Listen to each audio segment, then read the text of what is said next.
வெறும் நன்றி சொன்னா மட்டும் போதும் நிறைய பேர் நினைக்கிறாங்க. ஆனா அதுக்கப்புறம் சொல்லக்கூடிய 3 எளிமையான வார்த்தைகள் உங்க மனநிலையும் நீங்க வாழ்க்கையை பார்க்க போற பார்வையும் மொத்தமா மாத்த போகுது. அந்த 3 வார்த்தைகள் என்ன, ஏன் அந்த வார்த்தைகளை இந்த வரிசையில தான் சொல்லணும், இதை மட்டும் நீங்க சரியா புரிஞ்சுக்கிட்டீங்கன்னா உங்க வாழ்க்கையில இன்னைக்கு வரைக்கும் தீராத பல ரகசிய பூட்டுகள் தானாவே திறக்க ஆரம்பிக்கும். நாம லாஸ்ட் வீடியோல நன்றி சொல்றதோட முக்கியத்துவத்தை பத்தி பார்த்தோம். வாழ்க்கையில நமக்கு கிடைச்சிருக்க விஷயங்களுக்கு நன்றி சொல்லும் போது மனசுக்கு ஒரு அமைதி கிடைக்கிறது உண்மைதான். ஆனா அந்த நன்றி உணர்வோட நம்மளோட அன்றாட பயணம் முடிஞ்சிட்டுதான். உண்மையில நன்றின்றது ஒரு கதவோட சாவி மாதிரி. நாம கதவு திறந்த உடனே உள்ள நுழைஞ்சு அடுத்த கட்டத்துக்கு போகணும். வெறும் நன்றியோட நின்றுடாம அதுக்கு அடுத்தபடியா நம்ம மனசுக்குள்ள நம்ம சொல்ல வேண்டிய 3 மேஜிக் வார்த்தைகளை பத்தி தான் இந்த வீடியோல விரிவா பார்க்க போறோம். இது வெறும் வார்த்தைகள் இல்லை, உங்க வாழ்க்கையை மாற்றக்கூடிய ஒரு ரகசியமான ஃபார்முலா. சரி, இந்த 3 வார்த்தைகள்ல முதல் வார்த்தையை நாம ஏன் முதல்ல சொல்லணும்? அதை சொல்ல தவறினா நம்ம மனசு எப்பவும் ஒரு போராட்ட களமாவே இருக்கும். இதோ அந்த முதல் வார்த்தையை பார்க்கலாம்.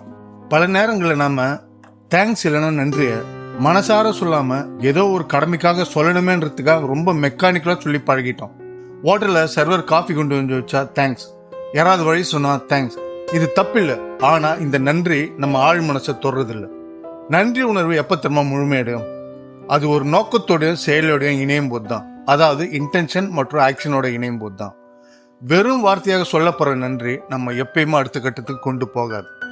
நன்றியை விட வலிமையான நம் மன போராட்டங்களை மொத்தமா நிறுத்தக்கூடிய அந்த முதல் வார்த்தை என்ன தெரியுமா? அதுதான் உங்க வாழ்க்கையின் நிம்மதிக்கான அஸ்திவாரம். நன்றிக்கு அடுத்தபடியாக நம்ம பழக வேண்டிய முதல் வார்த்தை ஏற்றுக்கொள்கிறேன். நம்மள பல பேருக்கு நிம்மதி இல்லாம இருக்கிறதுக்கு முக்கியமான காரணமே வாழ்க்கையில நடக்கிற விஷயங்களை அப்படியே ஏத்துக்க முடியாம இருக்கிறது தான். எனக்கு ஏன் அப்படி நடந்தது, ஏன் அவர் என்கிட்ட அப்படி பேசினாரு அப்படின்னு கடந்த காலத்தோடையும் நிகழ்காலத்தோட சண்டை போட்டுக்கிட்டே இருக்கும். யதார்த்தத்தை அப்படியே ஏத்துக்கிறது. இன்னைக்கு என் கையில இவ்வளவுதான் பணம் இருக்கு, இன்னைக்கு என்னோட சூழ்நிலை இப்படித்தான் இருக்கு அப்படின்றத முதல்ல ஏத்துக்குங்க. அடுத்து மன எதிர்ப்பு குறையும். நீங்க எப்ப சூழ்நிலை எதிர்க்காம ஏற்றுக்கொள்கிறேன்னு சொல்லிட்டு சொல்றீங்களோ அப்பவே உங்க மனசுல இருக்க பாரம் பாதியா குறைஞ்சிடும். உதாரணத்துக்கு, நீங்க இப்போ ஒரு டிராபிக் ஜாம்ல மாட்டிட்டு இருக்கீங்க. அதுக்காக கோவப்பட்டா டிராபிக் ஜாம் குறைய போதா? இல்ல. அதுக்கு பதிலு சரி இப்ப நான் டிராபிக் ஜாம்ல இருக்கேன், இதை நான் ஏத்துக்கிறேன் அப்படின்னு நினைக்கும் போது உங்களோட பதட்டம் குறைஞ்சி அடுத்து என்ன பண்ணலாம்னு யோசிக்கிற தெளிவு நம்மளுக்கு கிடைக்கும். சூழ்நிலையை ஏத்துக்கிட்டாச்சு, மனசும் இப்ப அமைதி ஆயிடுச்சு. ஆனா இதோட நிறுத்தினா வாழ்க்கை தேங்கிடாதா? இந்த இடத்துலதான் நம்மள அடுத்த லெவலுக்கு தூக்கி நிறுத்தக்கூடிய 2வது வார்த்தை வேலை செய்ய ஆரம்பிக்குது. அது என்ன? 2வது வார்த்தை நம்புகிறேன். சூழ்நிலையை ஏத்துக்கிட்ட பிறகு என்னோட எதிர்காலம் இதை விட நல்லா மாறும், இந்த சூழ்நிலையை என்னால மாற்ற முடியுங்கிற நம்பிக்கை உங்களுக்கு இருக்கணும். ஏன்னா நம்பிக்கை இல்லாம வாழுறது எங்கே போறோம்னு தெரியாம பயணம் பண்ற மாதிரி. முன்னேற்றத்துக்கான எரிபொருள். தோல்விகள் வரும்போது நம்மளை தொடர்ந்து ஓட வைக்கிறது இந்த நம்பிக்கை தான். அடுத்து, குருட்டு நம்பிக்கையா ஆக்கப்பூர்வமான நம்பிக்கையா? நான் உழைக்கவே மாட்டேன் ஆனா கோட்டீஸ்வரன் ஆவேன் அப்படின்றது குருட்டு நம்பிக்கை. இன்னைக்கு என்னோட சூழ்நிலை சுமாரா இருந்தாலும் என்னோட உழைப்பு மேல எனக்கு நம்பிக்கை இருக்கு, நாளைக்கு நிச்சயம் எல்லாம் மாறும் அப்படின்னு நம்புறது தான் ஆக்கப்பூர்வமான நம்பிக்கை. உதாரணம், ஒரு தொழில் நஷ்டமடையும் போது சரி நஷ்டமாயிடுச்சு, அதை ஏற்றுக்கொள்கிறேன், ஆனா என் திறமையால இதை விட பெரிய வெற்றி அடைவேன், அதை நம்புகிறேன் அப்படின்னு சொல்ல பழக வேணும். நன்றியோட ஆரம்பிச்சு சூழ்நிலை ஏத்துக்கிட்டு நம்பிக்கையும் வந்தாச்சு. ஆனா வெறும் நம்பிக்கையால மட்டும் பசி ஆறிடுமா? இல்ல பேங்க் பேலன்ஸ் தான் ஏறிடுமா? கண்டிப்பா இல்ல. உலகத்திலேயே ரொம்ப முக்கியமான ஆன்மீக மற்ற அறிவியல் விதி ஒண்ணு இருக்கு. அது என்ன தெரியுமா? 3வது மற்றும் மிக முக்கியமான வார்த்தை செயல்படுகிறேன். செயல் இல்லாத நன்றி உணர்வும் செயல் இல்லாத நம்பிக்கையும் வெறும் பகல் கனவு. பிரபஞ்சம் எப்பயுமே செயல்களுக்கு தான் பரிசு கொடுக்குது, வெறும் எண்ணங்களுக்கு இல்ல. மாற்றத்தை உருவாக்கக்கூடிய செயல். உங்க வாழ்க்கையை மாத்த போறது நீங்க தினமும் செய்யற சின்ன சின்ன விஷயங்கள் தான். அடுத்து கூட்டு விளைவு. தினமும் நீங்க எடுக்கிற சின்ன முயற்சிகள் தான் சில மாசங்கள்ல ஒரு பெரிய வெற்றியா மாறப்போகுது. அடுத்து செயலோட இணைந்த நன்றி. எனக்கு இந்த உடல்நிலை கிடைச்சதுக்கு நன்றி, இதை நான் இன்னும் ஆரோக்கியமா மாத்த நான் தினமும் உடற்பயிற்சி செய்ய போறேன். இதுதான் உண்மையான ஃபார்முலா. இப்போ இந்த 3 வார்த்தைகளும் உங்களுக்கு தெரிஞ்சிருக்கலாம். ஆனா ஏன் இதை நான் சொன்ன இதே வரிசையில சொல்லணும்? வரிசை மாத்தினா என்ன நடக்கும்? இதுல ஒரு மிகப்பெரிய உளவியல் ரகசியம் இருக்கு. இந்த வரிசையை நல்லா பாருங்க. முதல்ல வர்றது நன்றி. 2வது ஏற்றுக்கொள்கிறேன், 3வது நம்புகிறேன், 4வது செயல்படுகிறேன்.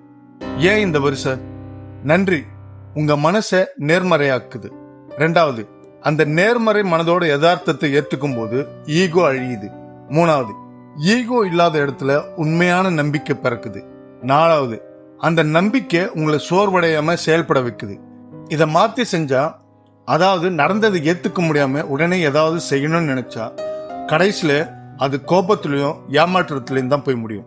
இந்த வரிசை தான் ஒரு மனுஷனை தொடர்ந்து உத்வேகத்தோட செயல்பட வைக்குது. எல்லாம் சரி, நாம தினமும் இதை சொல்லலாம்னு நினைப்போம். ஆனா பல பேர் செய்யக்கூடிய 3 பொதுவான தவறுகள் அவங்களுடைய ஒட்டுமொத்த முயற்சியும் வீணடிச்சிடுது. நீங்களும் அந்த தப்பை செய்றீங்களான்னு இப்பயே செக் பண்ணி பார்த்துக்கோங்க. நம்ம செய்யக்கூடிய பொதுவான தவறுகள்: உணர்வில்லாம சொல்றது, அதாவது எந்திரத்தனமான வார்த்தைகளை மட்டும் சொல்றது பலன் தராது. அதை ஆழமா உணர்ந்து சொல்லணும். 2வது தவறு, உடனடியே அதிசயம் நடக்கணும்னு எதிர்பார்க்குது. இன்னைக்கு ராத்திரி இந்த வார்த்தையை சொல்லிட்டு நாளைக்கு காலையில பிரம்மாண்டமான மாற்றம் நடக்கும் அப்படின்னு எதிர்பார்க்குது தப்பு. இது ஒரு விதை மாதிரி, வளர நேரம் எடுக்கும். 3வது தவறு, செயல்களை தவிர்க்கிறது. முதல் 2த்தையும் செஞ்சுட்டு செயல்படுகிறேன் என்ற இடத்துல மட்டும் நீங்க சோம்பேறித்தனமா இருந்தீங்கன்னா அது எந்த மாற்றத்தையும் தராது.